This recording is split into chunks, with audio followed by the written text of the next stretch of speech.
মাননীয় স্বরাষ্ট্রমন্ত্রী সালাউদ্দিন আহমেদকে নিয়ে বট এবং বর্ডার গোষ্ঠীর জ্বালানি কেন তা কিছুদিন যাবৎ দেখছিলাম।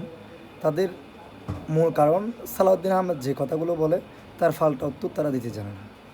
আর যা দেথা তাদের ওই আমাদের মুরগি শাহরিয়ার কবির ছিল না, তাদের মতো আর একটা দ্বিতীয় মুরগি শাহরিয়ার কবির আছে, তারটাই তারা নেগেটিভ হিসেবে দাঁড় করে।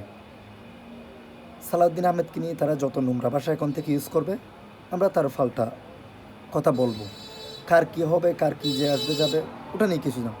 এখন থেকে সালাউদ্দিন আহমেদকে নিয়ে তোমরা যা বলবা তার ফাল্টা উত্তরের জন্য তোমরা রেডি থাকবা।